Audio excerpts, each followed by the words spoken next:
I want to talk to you today about normalization, hyper-normalization, getting used to all of this.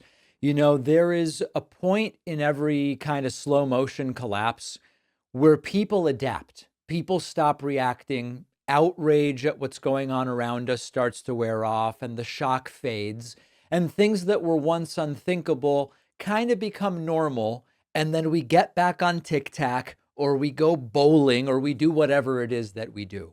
Presidential frontrunner says he wants to root out the vermin, and it doesn't affect his campaign, and he becomes president. A top aide to the president says, we are looking at suspending habeas corpus and doing away with due process. A sitting mayor is arrested for protesting at an ICE facility. Trump gets a free private jet. And everybody just kind of goes, oh, that's crazy. And then you keep scrolling and you shrug, and that's the way it is. And it's really important every once in a while to be reminded that this is not supposed to feel normal. But that's the strategy. Wear you down until you stop blinking. And this is what I've referred to and others have referred to before as hypernormalization.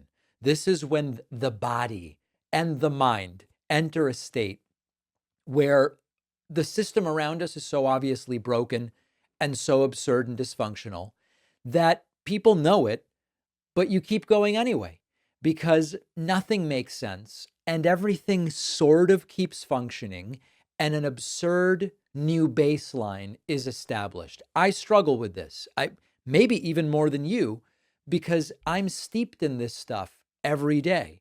I read it, I report about it, I talk about it for a living. And sometimes even I start to feel like, I guess this is just the way things kind of are now. And that's the danger. And I recognize it in myself. And I know from what I've heard from some of you, you recognize it in yourselves as well. And the minute you accept that this is just the way things are and they're going to be, we've lost. They don't need a coup. They don't need a civil war, although we'll talk about civil war in a little bit. They just need your resignation. They need you to shrug and say, it's crazy, but it's not immediately my problem. And this is the end game of authoritarianism. It's not mass support and the country going, we love authoritarianism. We love no due process. It's not necessarily a violent takeover. It's widespread indifference and just enough of it for people to tune out and make space for everything to continue. So you are not supposed to get used to it, but they want you to be. So how do we fight it?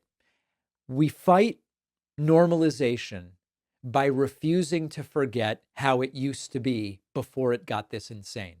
We repeat the truth even when it's repetitive. When Trump says for the 100th time, we were losing $1 trillion in trade to China, we go, no, we were giving them $1 trillion and they were giving us $1 trillion worth of stuff.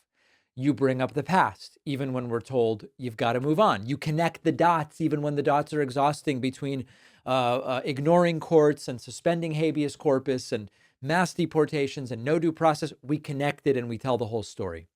And the goal really is to not allow the propaganda to go unchallenged. We speak plainly and not in euphemisms, and we reject well, both sides do.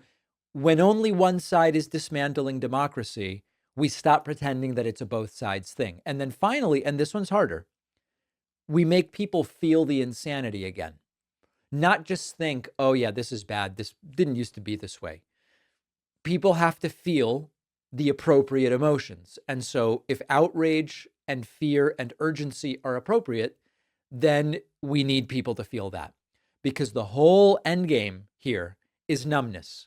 It's about making the absurd feel boring. So you get back to whatever.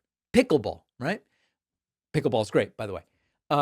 It's about overwhelming you until your instinct is, I've got to disengage. So let's stay engaged. Let's stay human. You can't stop every abuse of power, and we're not, but we have to refuse to go numb to it. And that is where we get this robust opposition. And there are many good reasons to mount it now, and I want to talk about one of them next. After researching, writing, refining, The Echo Machine, my book is finally out. This is not just a book about how American politics got so broken. it's also about what's happening right now and what we can still do to stop things from getting worse. Trump's been back in power. The results have been even more catastrophic than many feared, with targeting of political opponents and gutting democratic institutions, laying the groundwork to even further consolidate power. But the thing is that none of this is inevitable. The same forces that brought us here can be countered if we understand how they work and what to do about them. And that's what the echo machine is all about. Some say that without corporate media backing, books like this can't succeed. I think we can prove them wrong. You can get the Echo Machine right now at davidpakman.com/echo on Amazon, Barnes & Noble, Audible, Kindle, or by calling any local bookstore and asking them to order it. This book is more important than ever. If you care about what happens next, and I do, check out the Echo Machine today at davidpakman.com/echo.